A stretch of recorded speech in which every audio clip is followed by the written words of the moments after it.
கிறிஸ்துவுக்குள் அன்பான கர்த்தருடைய பிள்ளைகளே, இன்றைய வேத வசனமும் ஜெபமும் யோவான் எழுதின சுவிசேஷம் 20ஆம் அதிகாரம் 19ஆம் வசனம்.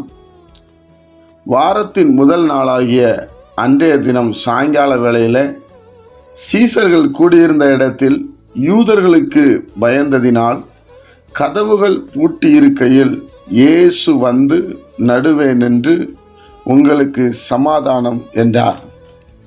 கர்த்தருடைய பிள்ளைகளே, உயிர்த்தெழுந்த ஆண்டவர் காலையிலே மரியாளை சந்திக்கிறார்.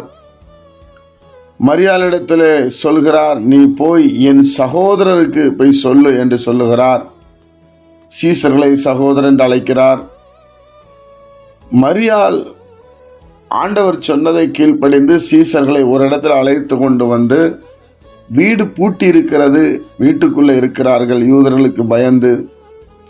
தேவனுடைய பிள்ளைகளே, அந்த பயப்படுகிற நேரத்தில் வந்து கர்த்தர் சொல்லுகிறார், உங்களுக்கு சமாதானம் என்று சொல்லி அங்கே சீசர்கள் சந்தோஷப்படத்தக்க காரியங்களை அங்கே செய்கிறார்.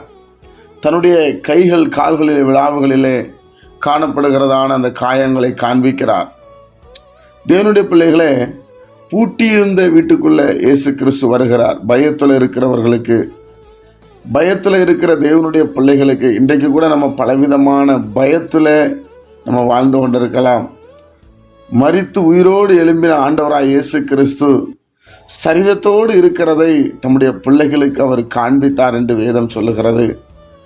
பூட்டியிருந்த வீட்டுக்குள்ள இயேசு கிறிஸ்து உள்ள வந்து, பயப்படாதீங்க, சமாதானமாக இருங்க என்று சொல்லுகிறார். வசனம் அப்படித்தான் சொல்லுகிறது. அதனால தேவனுடைய பிள்ளைகளாகிய கர்த்தரை விசுவாசிக்கிற நமக்கு அவர் எந்த நிலைமையிலே வந்து அற்புதம் செய்ய, சமாதானப்படுத்த உண்மையுள்ள தேவன். அதற்கு பிற்பாடுதான் சீசர்களை அழைத்து சீசர்களுக்கு ஊதி, பரிசுத்த ஆவி ஊதி அனுப்புகிறார் என்று நம்ம வேதத்தில் வாசிக்கிறோம்.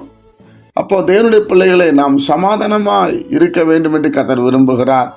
அந்த நிலைமையிலே நம்ம பயங்களை எடுத்து போட்டு, உங்களுக்கு சமாதானம் என்று கர்த்தர் சொல்லுகிறார். மறுபடியும் உங்களுக்கு சமாதானம் என்று அதுக்கு அடுத்த வசனத்திலே நாம் வாசிக்கிறோம். மறுபடியும் சமாதானம் என்று சொல்லுகிறார். தேவனுடைய பிள்ளைகளே, அதனால பயப்படாதீங்க. நம்ம ஆண்டவரால் முடியாத காரியம் ஒன்றும் இல்லை. மரணத்தை ஜெயித்தவர், பாதாளத்தை வென்றவர், சர்வ சிருஷ்டிக்கு எஜமானர் உயிரோடு இருக்கிறார். ஒரு உயிர்த்தெழுந்த நாளை தான் நாம் கொண்டாடி வருகிறோம். அதன் தொடர்ச்சியாய் ஆண்டவர் சீசர்கள் கூடியிருந்த இடத்துல இயேசு தன்னை வெளிப்படுத்தினதை நாம் பார்க்க முடிகிறது. அப்போ காலையிலே தரிசனமாகிறார், மாலையிலேயும் தரிசனமாகிறார். காலையில மரியாளுக்கு தரிசனமானார்.